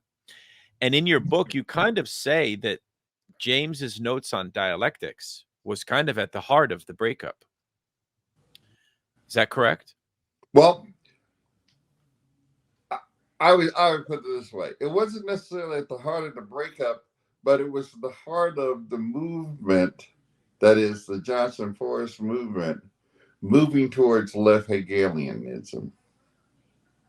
James opened the door for Boggs and Dunyaskaya to embrace left-Hegelianism, where Dunyaskaya called it Marxist humanism. Boggs wanted to get away from Marxism altogether, and she later elaborated what was called dialectical humanism. In fact, it's kind of interesting because despite the fact that she was a trained philosopher, she would actually use terms like humanism versus materialism. And I would always say, how could she do that? And she's a philosopher, and and counterpose humanism to materialism, as if you're using it in the common, vernacular, that materialism is avarice and wanting a lot of stuff. Uh, but that's where she and James Boggs began to argue for, instead of dialectical materialism, dialectical humanism. And for Raya, it was Marxist humanism. In fact, I think that became the name of her newsletter. And so she began to go way off on a bench, that's Raya, and to Hegel, where she, basically joined Hegel in his rump towards. What exactly is the shortcoming of Marx here in their eyes? Why is Marx abandoned? I think for both of them, to the extent in which they adopted Marxism, it was a way of trying to, in some way, relate to working class politics. I think they were less committed to understanding how Marxism as an instrument could be used for revolutionary change. That instrument could have worked with any other kind of tool if you could give it a good, promotion. And that over time, then the pragmatic character in Grace Lee Boggs's understanding prevailed. For Raya, it was the Hegelian notion prevailed. And so she began to, and it's interesting because I talk about what Grace had to say about Raya, that at a certain point, Raya would even speak to Grace. She had, and she says, and she was the philosopher of the group, and says, I read some of the stuff and heard it and said, I don't even know what she was talking about. I mean, just, you got to read her news and letters and all her publications. It gets to be quite interesting to think that you can relate to anyone, let alone workers, with the kind of stuff that she writes. It's just overblown fluff. But she has a little cult following that still exists today. They're out there. I don't know how many really rank and file workers follow them, but she has, even after her death, this little cult following. And I talk about that at the end of the book. What I think is important for us to take into account was that what James was trying to do was to recover the dialectic, and that he is to be commended, and the effort that he put in writing notes is to be commended. What I tried to do was to take him seriously. So, unlike many of the people who I mentioned in the secondary literature who most support James, they have superficially studied the notes. To me, that is more denigrating than a serious critique. I think that if we want to respect the legacy of James, then we must take him seriously. It's not enough to simply say, yeah, he was doing something innovative, as one of the critics, one of the reviews of my book was saying that James talked about, let's approach Hegel in a playful manner, and use that as justification for not critically looking at what James had to say. Well, the question is that if I approach something that I don't know in a playful manner, that's one thing. But don't let that cover up the fact that I don't know what I'm talking about.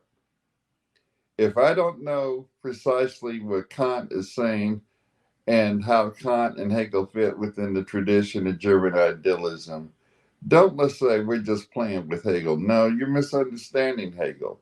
I've always said, and I'm an amateur jazz musician, that before you can improvise, you have to know how to play. Just banging on the keyboard doesn't mean that you've improvised. It just means you don't know how to play. And so let's not confuse proficiency and creativity with just banging on the keyboard. The same way would apply with our understanding of what James tried to do. He tried to do a serious work. He tried to look into the issues that he thought were pressing political issues. I think that he didn't understand that Marxism began as a critique of left-Hegelianism. Therefore, the critique of left-Hegelianism is at the core of Marx. Yes, there is an influence of Hegel, but Marx did a materialist inversion of Hegel. He did not return to Hegel, but as Engels says, he took him off his head and put him on his feet. But that was a profound way of doing it. This is why Lenin says that for Marx, his logic was capital. That's what Lenin says in the philosophical notebooks. And when I read that, I thought that was so profound. Now, you have to understand, and of course, you as a philosopher does, when I say you more broadly, we have to understand that Hegel's logic, both the larger and smaller logic, was written in a certain manner. And some of the method of presentation Marx adopts in Capital.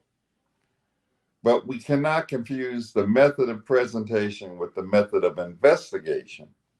And so what I talk about in the James book, and I use precisely those terms, because the end product, the result, is not the same as the search.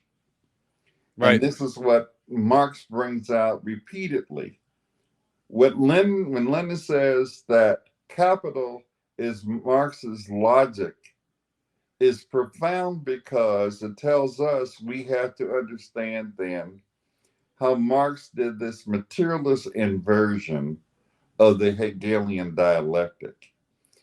He took the categories not only from an idealist philosophy, but to and from philosophy to political economy and social science. Marx's overall objective was to advance a science of society.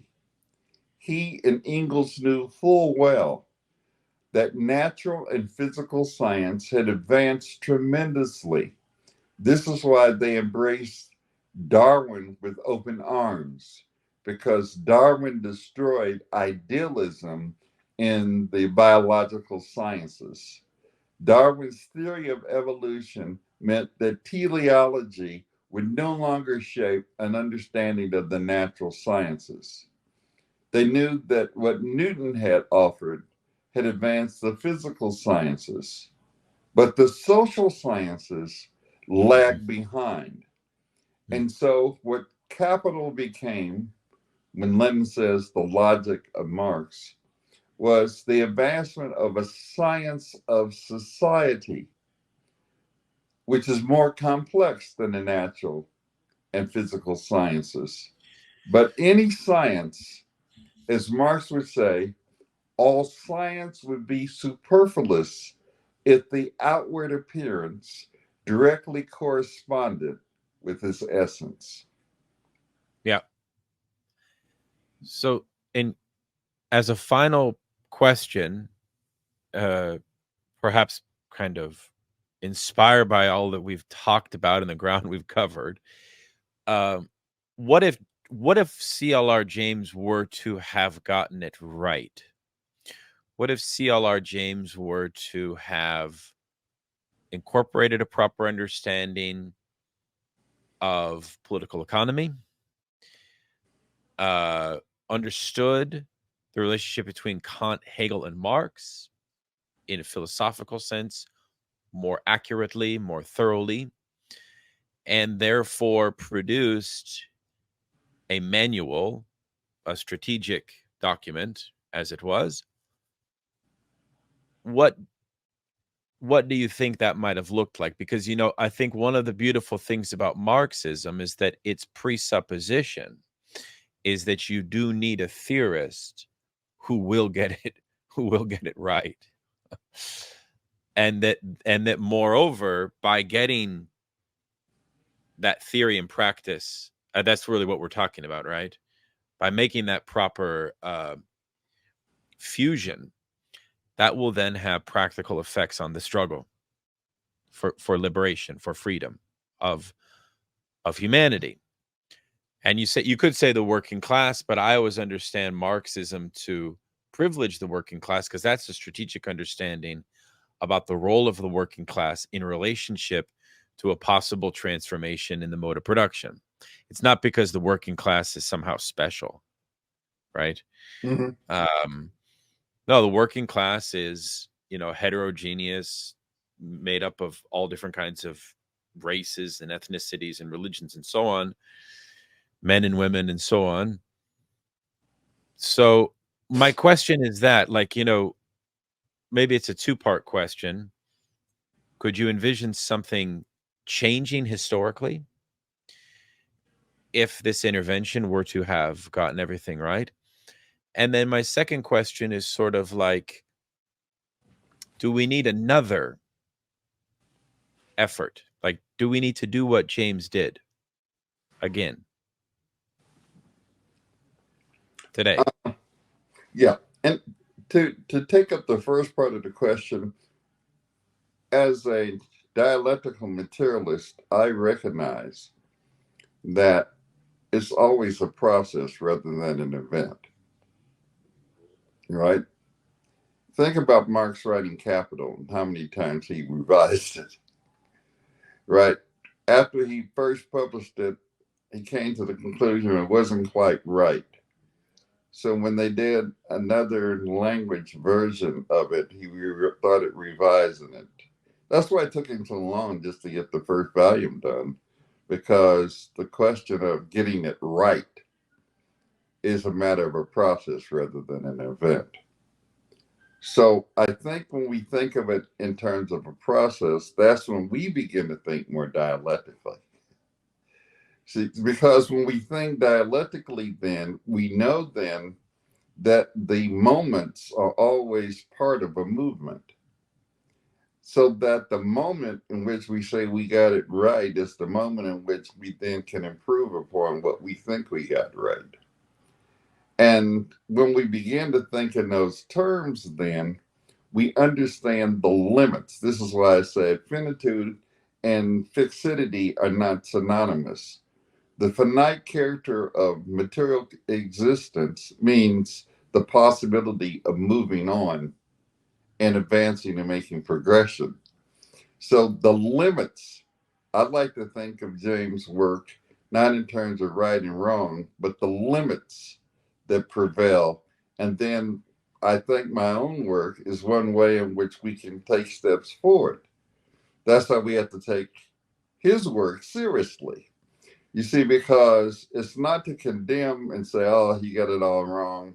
I'm going to throw James under the bus. No, I wrote this out of a great degree of respect, admiration. The fact that he gave me a copy of that book and thought that I was worthy of looking at it was enough to be compelling for me to say, at some point, I'm going to write a response. Now, of course, I didn't do it immediately. It was several years. In fact, this year marks the 20th anniversary of the publication of Notes on Dialectics. I hope that some more things can be done to publicize it in this year 2024, 2025. The paperback edition came out in 2025. And I hope that happens. You know, sometimes it doesn't. Some stuff goes to the chewing of the rats. But hopefully we'll get beyond the German ideology and there will be some recognition. So that's how I look at it. I don't say, what if James got it right? I say, James presented us something that's very valuable and that it gives us an opportunity to build on. And if we're going to build on anything, it has to have a firm foundation. So if there's some cracks in the foundation, then we need to understand what they are so we can build on it. And then that's how I look at it. I don't look at it as a failure or getting it wrong, as it is a step in the process, the dialectical unfolding of motion, change, and development. And the contradictions are a part of the dialectical process. Just as we come to understand the limits of his notes on dialectics, we can come to see then the possibilities of how we could go forward. And that was the aim of my writing that book. Someone once asked me after they read the book, said, oh man, are you going to write another book that long? And I laughed to them and I said, and in fact, it was John Bracy who knew CLR, and I cite him a number of times in the book. And John Bracy, who recently died, unfortunately, said, oh, you're not writing another 400-page book, are you? And I said, yeah, unfortunately, I did that. But the idea was that if we can be as serious about what we have to say, whether it's 100 pages or 400 pages, let's take the work seriously. I think James have advanced our understanding in so many different areas that his intellectual magnitude far outweighs what may be the limits of notes on dialectics. But that's a part of the process that we as human beings go through. Knowledge is an accumulation, a dialectical process. This is why Lenin got it right. It's a ceaseless approximation, which has two poles, the gnosiological pole of knowledge and then the ontological pole of reality. How we come to know reality is always at an approximate level. We never have absolute understanding as such at each moment, rather, we build on it. So that would be my answer to your first part. As to the second part, I think that we have a very important question to raise, and perhaps we can do it, on another occasion with your podcast. Is that I think in terms of where we begin to think about Marxist-Leninism at this stage, is that there are many questions that have not been fully answered because I think so many people are ideologically confused. The first question that you raised earlier on about Black Marxism is a key indicator of that, where so many people are enamored by this notion of Black Marxism, and it's really taken on a whole life. And Cedric Robinson now, unfortunately, has died. But I did get an opportunity to talk with him after the second publication of his book, and we had a special session of the American Philosophical Association. And so I invited him to come, and we had a rigorous debate and polemic about the book.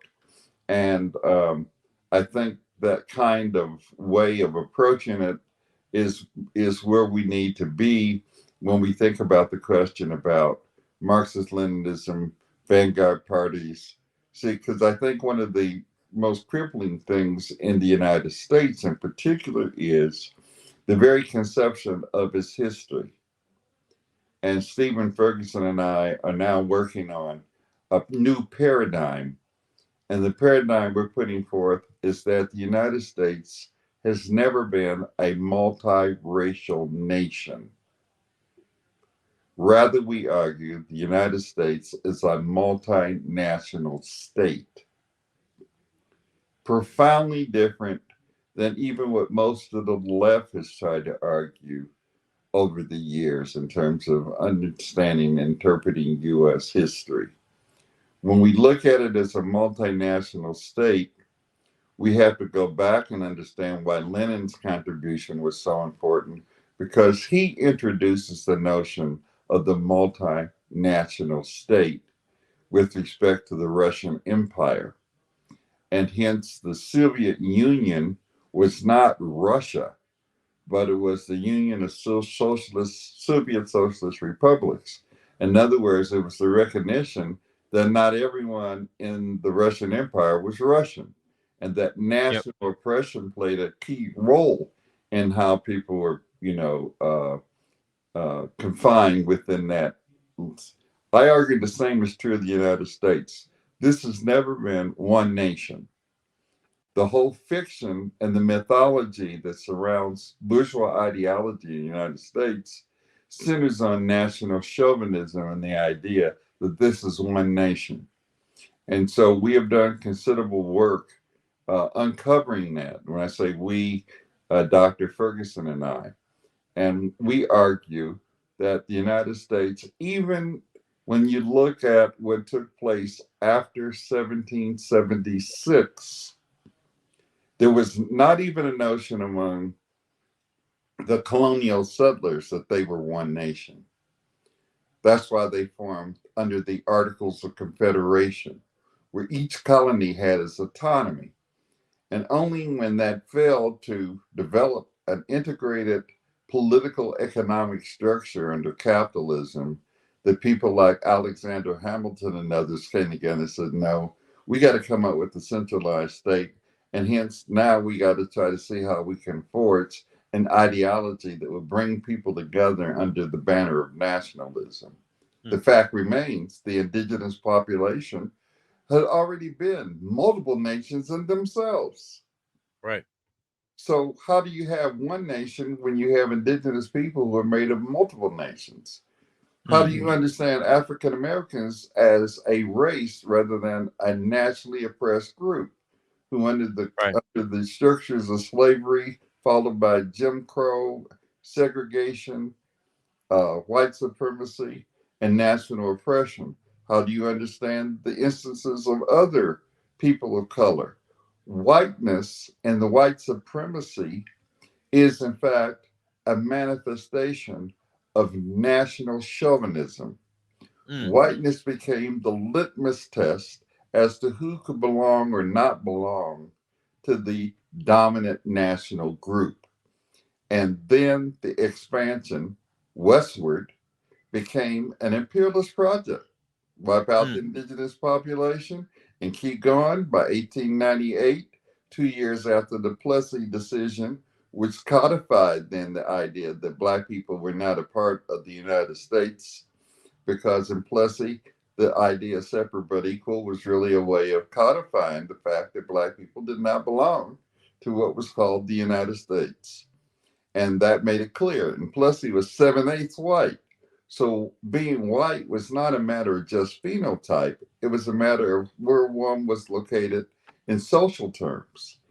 And so from there, 1898, you have the so-called Spanish-American War. And what happens? Expansion on through the Pacific. Puerto Rico. What is Puerto Rico? Is Puerto Rico a part of the United States? No. We know full well that Puerto Rico is subject to national oppression.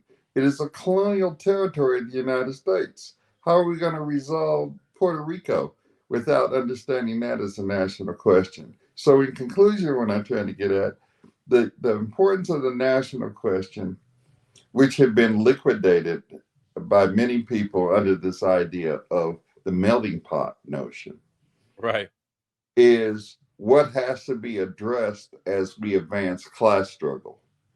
We cannot overlook this disparity in the distorted way in which U.S. history is understood.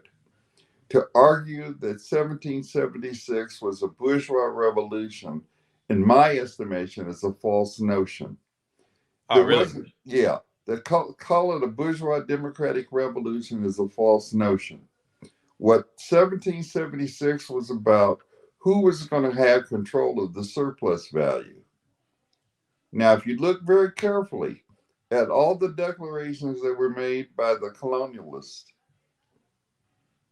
and what they had to say, look at what Thomas Paine had to say, and look at what Thomas Jefferson had to say, and how they attacked the King of England is around two key questions. One, the use of England in terms of indigenous people against the colonies, and the use of African Americans against the colonies. Mm. So, why do you call this a democratic society when the 1776 revolt wasn't about democracy? It was about taking control of the profits that were going to England. Right. And so they just wanted to take all the surplus value. That wasn't a Right. revolution. How do you tell 13 million people who were held in the course of slavery that somehow this was a democracy and that, you see, because that was national oppression. So now you have to work that into how you're going to talk about the question of a multiracial nation. And so what happens ultimately is that the Supreme Court comes back and says, well, look, everybody's a part of the nation now. We can dismiss race as a factor in talking about dealing with Black people or any other people of color, right? That's the recent ruling in terms of affirmative action. Why is affirmative action a stickler?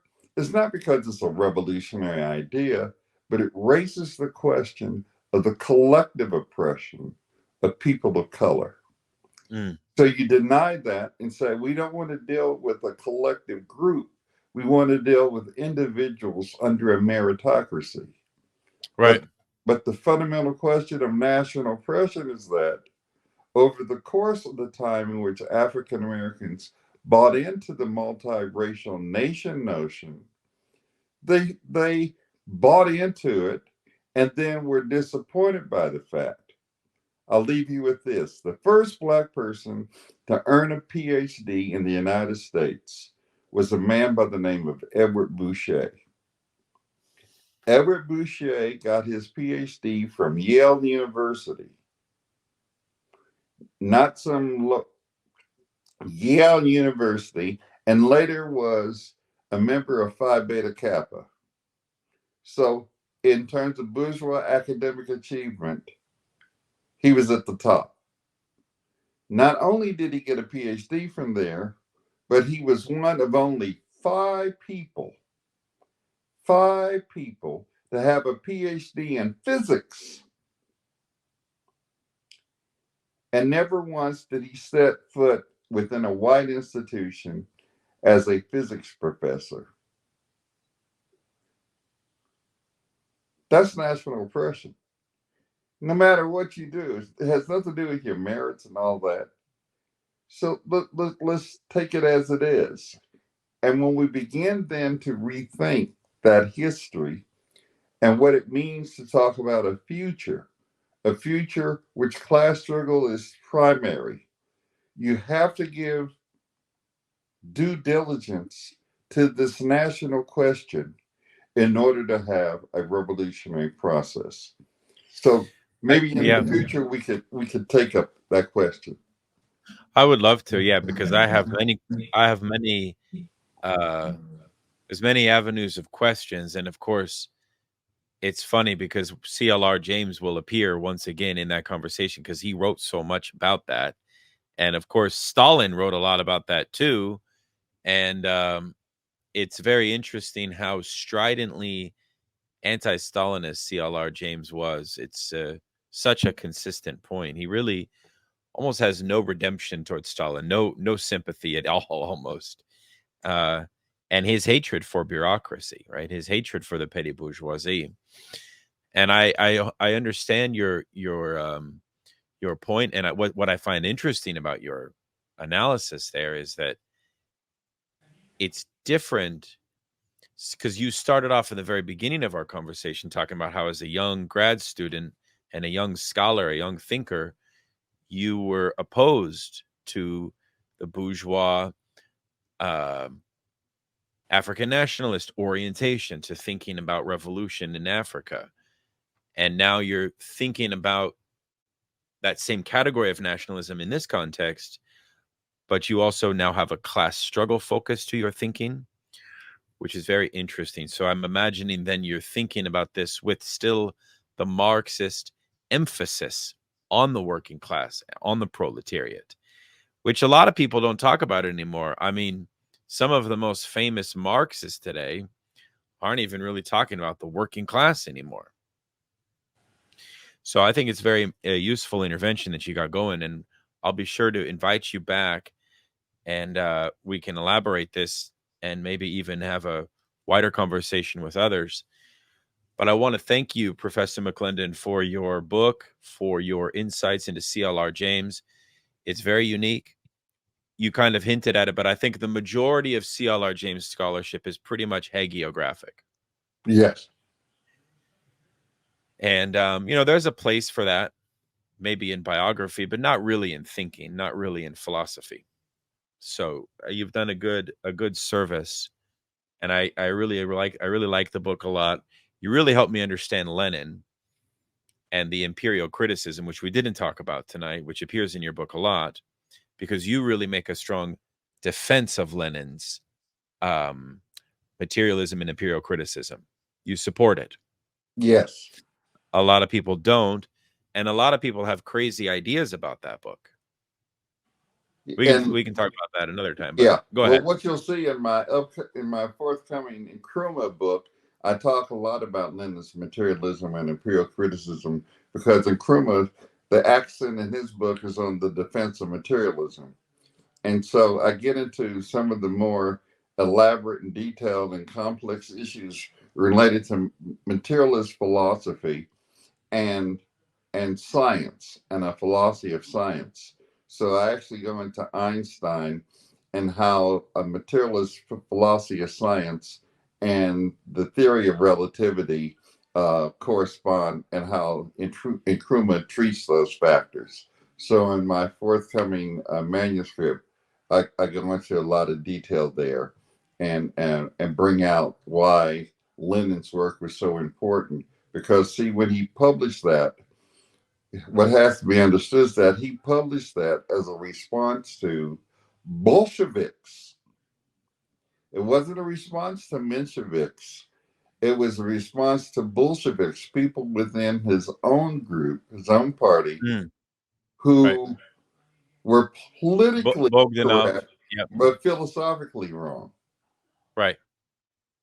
Yeah, these were the God builders. This was Bogdanov. This was Bolsheviks that were experimenting with irrationalist philosophies and vitalism and bad materialisms.